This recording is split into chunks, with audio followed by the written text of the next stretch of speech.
I'm still reeling from the catastrophic experience that was my stay at Patong Sunset Villa, Phuket. As I reflect on the traumatic events that transpired, I'm reminded of the wise words my grandmother used to say. A tree is known by its fruit. In this case, the fruit of Patong Sunset Villa is rotten to the core. As I stepped into the villa, I was immediately struck by the eerie feeling of being in a construction zone. The cacophony of sounds from the construction site next door was like nails on a chalkboard. I thought to myself, how can they expect guests to relax with this racket? It was like they wanted us to feel like we were stuck in some sort of bizarre, never-ending home renovation show. But of course, that was just the beginning. As I made my way to my room, I was greeted by a ceiling so low, I had to duck just to avoid hitting my head. I'm only 165 cm, and even I felt like a giant trying to navigate the cramped space. It was like they took all the rejects from the island of misfit toys and crammed them into a tiny box labeled Patong Sunset Villa. I asked myself, is this some sort of cruel joke? Did they really think I'd be comfortable in a room that's essentially a glorified coffin? And then there was the issue of hot water, or should I say, the lack thereof. I mean, is it really too much to ask for a decent shower? But no, Patong Sunset Villa decided to play a cruel trick on me. The water was colder than a winter morning in Moscow. I felt like I was bathing in the icy waters of Lake Baikal. It was like they wanted me to experience the thrill of hypothermia without the hassle of actually going outside.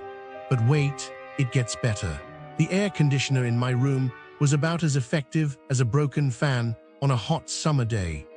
I was sweating like a pig in a blanket, and the staff's solution was to offer me a cheap fan that might as well have been a toy from the 90s.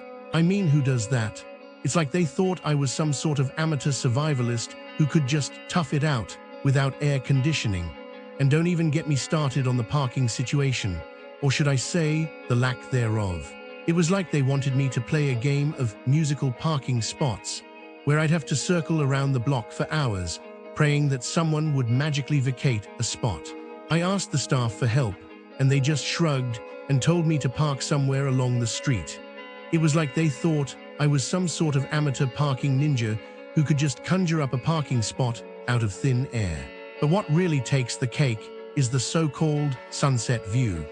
It was like they took a picture of a beautiful sunset and then proceeded to build a wall of trees and buildings right in front of it. I felt like I was looking at a sunset through a pair of binoculars. It was like they wanted me to experience the thrill of watching the sunset without actually seeing it.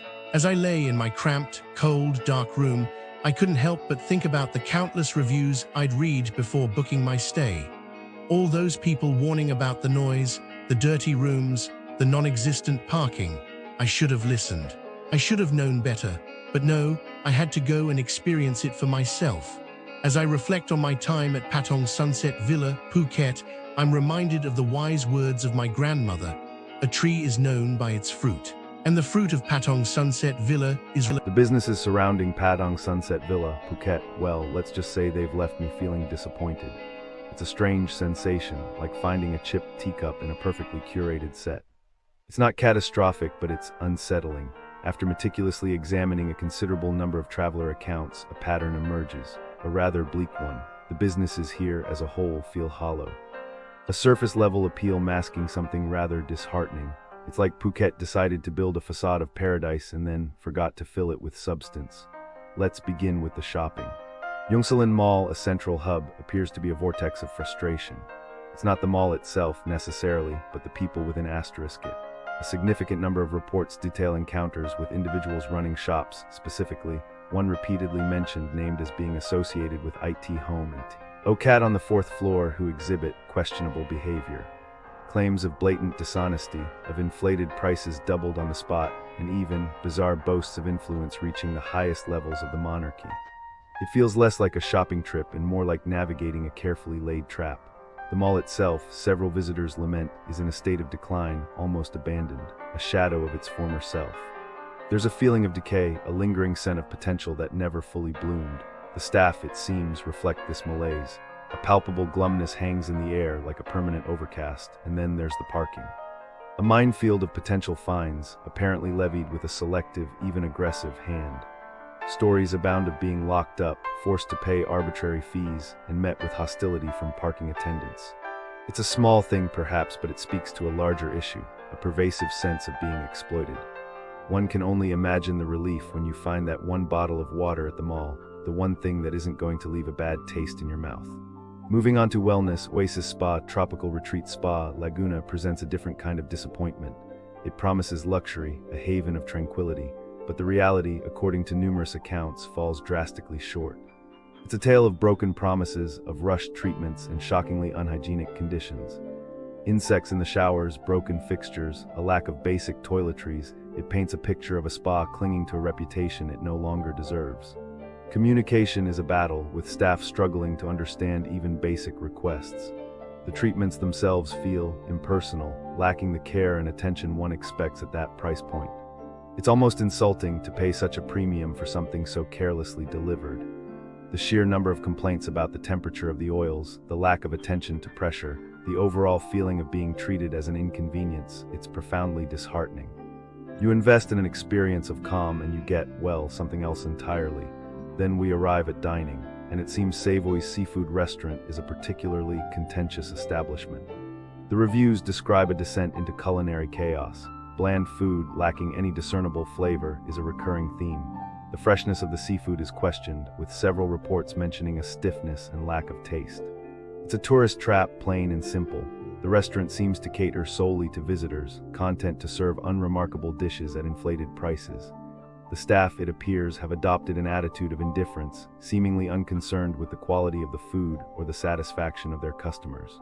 Tales of deceptive pricing abound, with bills significantly higher than anticipated. This evokes a certain sadness. It's a betrayal of the vibrant culinary traditions of Thailand, replaced with a cynical pursuit of profit. You go expecting a delicious seafood feast, and you end up feeling cheated. Like you've been handed a beautiful shell, only to find it empty inside. And if you're seeking a simple caffeine fix, prepare for disappointment. The coffee club, Beachfront Phuket, appears to be plagued by chronic staffing issues and a stunning lack of customer service. Long waits, rude staff, and a general air of apathy seem to be the norm. The simple act of ordering a coffee can become a frustrating ordeal. It's a bizarre experience to encounter such hostility in a place supposedly dedicated to hospitality. The lack of a toilet within the cafe, forcing patrons to navigate the wider mall before they can relieve themselves, feels like an intentional inconvenience. And then there's the issue of hidden fees, the unexpected charges that appear on the bill, and the frustrating struggle to resolve them. Finally, the nightlife. Illusion Phuket, a popular nightclub, attracts a particularly disturbing array of complaints. Reports of aggressive bouncers, discriminatory treatment. Script content. So I was looking into scams near Patong Sunset Villa, Phuket, you know. Like tourists come here thinking it's all sunshine and beaches, but then, boom, people trick them. It's sad, really. First, businesses near Patong Sunset Villa, Phuket, they like to trick you with gem shops. Like they smile, say, special price for you. But the gems, fake or bad quality. One tourist told me they bought a sapphire ring for like 10,000 baht, but when they got home, it was just glass. Can you believe that? What happened next? Probably they cried, tried to complain, but the shop was gone or the owner just laughed. Scammers here, they don't care. Then tuk-tuk drivers near Patong Sunset Villa, Phuket, oh my God, they say, I take you cheap to beach. But instead they drive you to some shady tailor shop or gem store. Why? Because the shop pays them commission, so you're stuck in some weird place pressured to buy things you don't want. What happened next? The tourist probably felt stupid, maybe bought something just to leave. And the driver? He got his money and drove off happy. Also money exchange places near Patong Sunset Villa, Phuket. Some of them they cheat you. They count fast, give you less, or slip in fake bills. One guy said he got 5,000 baht, but later half were fake. What happened next? He tried